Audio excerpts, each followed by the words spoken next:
right, let's do this. We are going to talk about the whole brain approach to professional development. Let's do it. So let's talk about ideas. Like, how do we put our brain in the best state to come up with big ideas? We're also going to talk about impact and momentum. Impact. We really, as a team, we want to feel like we matter, that work is impactful, right? That what we did matters, and we want to keep going. We need that momentum at work. We don't want to feel like we're stuck. So how can we focus on impact? Helping our team feel that that their work matters. They're not wasting their time, right? So there's three areas we're going to focus on. Number one is point to your purpose. Two, max your mission. And four, find your focus. What are we talking about with point to your purpose? Well, just like this image on the upper right, when we are trying to build something or do something, we need to add some resources to, let's say, to the garden, before we can watch something grow. So we want to make sure that we, number one, are very clear on our purpose of our team. And then what resources do we need in order to achieve it so that we can say we have impact, that we hit our goal, we hit our purpose. And when our brain realizes that we're living in our true purpose, we're good. Like we are on, like we are all in, because that there is a deep central part of the brain that is always looking for meaning. And it's not a strong verbal part of the brain. So it's not like we have a lot of words for this. It just feels right when it's something that's meaningful to us. So if we go into this team on the upper right, this team of girls looks like they want to plant a flower garden. And soon the flowers are growing and they know their purpose. And it feels good because they have a mission and they're adding some resources to the dirt so they have a higher level of success. Purpose matters for humans, right? We want to make sure that we have a role here, that we matter. Let's dig into this purpose activity. I took this from a wonderful TED Talk that I think, okay, it's in the resources. So if you would like it, just reach out to me. But this is wonderful. And it was from a wonderful speaker. And he talked about how he went back to a class reunion, and a lot of people had no idea what their life was about or why they did what they did. And he was saying he went to Yale, and after 25 years, most people had no idea what their life purpose was. Well, he figured out like the people that were the builders and served others and were very clear on what they did for others in their profession. They were very clear on their purpose. So this is something he instructed. Number one, he said, just say your name, shout your name out. That's fine. You can just grab a pencil and do this at home. What's your first name? What do you do for work? I'm Mary. I'm a neurologist. I'm a business owner. But really what he's saying is like, what's the one thing right now that you feel supremely qualified to teach other people? That's really what you do. So I really love digging into the neuroscience literature and coming up with insights to help people thrive and smile. I like to say nourish and flourish in their professional lives. So who do I do that for? I do that mostly for healthcare workers. I've done it for various business teams, various business meetings and keynotes and things. And what do they need or want? I find people in my business, at least for Brain Fresh, they want or need some new resources, some new strategies, some new insights into how to keep work exciting, interesting, meaningful, and how do they take care of themselves in the meantime? Because a lot of people are just worn out, right? And I think, the last question is, how does the person change or transform as a result of working with me or with you? So hopefully you're doing this at home. But how do they change? So I see people really kind of settle down, realize what's important to them. We go through various exercises in Brain Fresh so that we realize kind of the guardrails that people live in. A lot of times those are values. You find your purpose so that you know what to say yes or no to. And then this neuroscience insight, I have a 9-step framework that I walk people through. So people are actually, a lot of people get new jobs after they work with me, which is interesting because I'm not necessarily a job coach.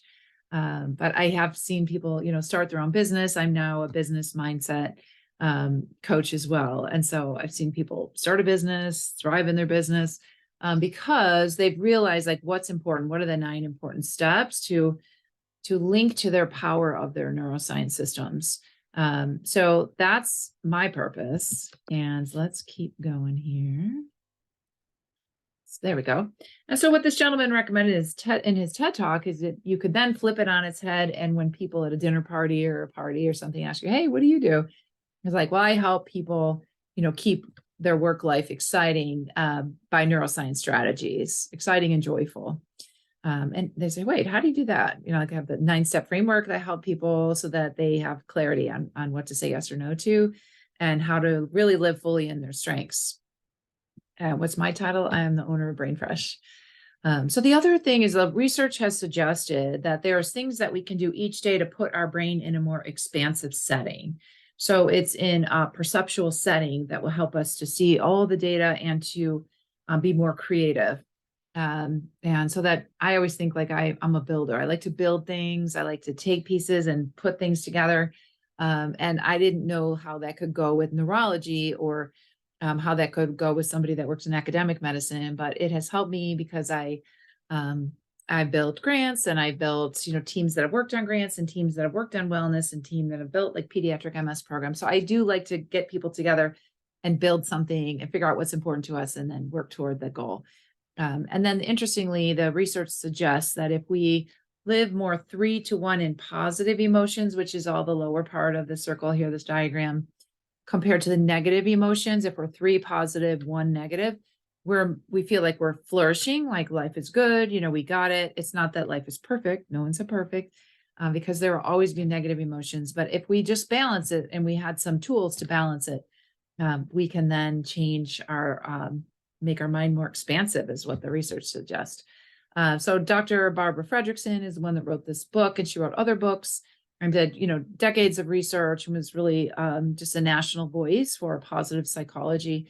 And she suggested we need these 9 positive emotions throughout our busy work days, or at least some of them, because if we get some of these kind of feelings and emotions throughout our day, we will have that setting that is more expansive. So we have bigger ideas, more exciting ideas. We can solve problems more likely. So I was happy to see these 9 terms because they are not like happy giddy, everything's fine. It's not like you're just not seeing things that are out there in this world because there's many challenges in the world, right? But indeed, they are emotions that mean there's hope towards making things a little bit better, or having a purpose in this world, or living in your purpose, or working fully in your strengths, meeting people that support you, finding a work situation where you feel supported and valued. There's hope toward that. And you can have an interest toward things. I always have an interest toward learning more about neuroscience and the research. I can have awe toward our neuroscience abilities and awe toward various humans that have done amazing things. I can be inspired. I can feel grateful. I can feel serene at times, certainly not every moment, but this is what she's saying. We're going to fluctuate positive, negative emotions throughout the day. And these 9 words are, if we have more of these 9 words throughout our day, we will have more creative minds. So again, she's suggesting that we try to get to a 3-to-1 level. That's what her research has suggested. And there is a website you can kind of test yourself day to day, see where you are, where your balance is, which I put in the resources at the end of the talk. And she also suggested 12 things that we can do throughout our busy week so that we can have that more expansive mind. So we can cultivate kindness, we can limit our distractions. So it's very interestingly, the more distracted we are with, I have 2 phones and 2 computers, 3 computers, the more distracted we are, the less creative we are. And then she suggested a certain kind of meditation, which I thought was interesting. So I've looked into that, which is called loving kindness meditation. And if you're ever looking, I just find free resources on YouTube, and it's been great. And then honor endings. When you leave a room or you leave, you're finished with the team, you worked on a project, you honor that. You say, I appreciate working together. Thank you for all you've done. I was leaving a hotel room recently with a friend, and we were like, thank you. Thank you for this, for keeping us warm and safe and dry. And we were working on a work project. So we're like, thank you for that, to give us a safe place, a quiet place to work. So it's just interesting that just some things we can do throughout our day to kind of fill our days with more positive emotions. And again, our brain is looking for impact. There's a deep part of our brain that's looking for purpose, impact. What is your mission? Do you have meaning at work?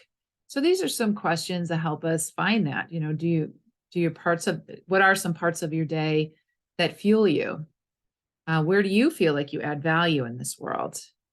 And do you know what your zone of genius is? Because there's a great book that would help you figure that out.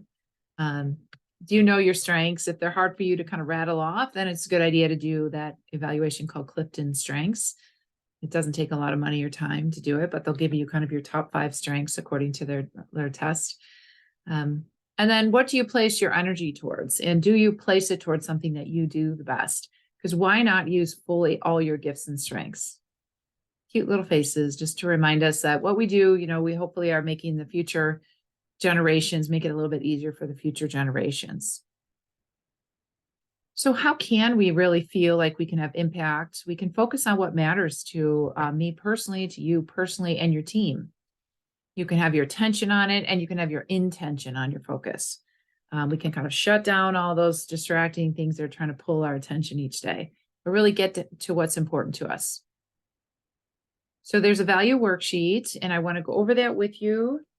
And just here, indeed, let's take a minute to go over that. We'll probably take 2 minutes or so. If you like a copy, if you're listening to this on something else, then if you like a copy, just let me know. I'm glad to send you one. But we're going to start with just reading these lists of values and just circle what kind of speaks to you. You can circle as many as you like.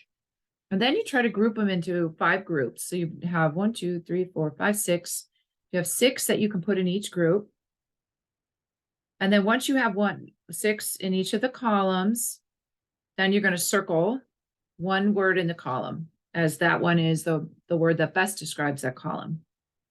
And you're going to be left with 5 words, and you're going to write those down as your core values.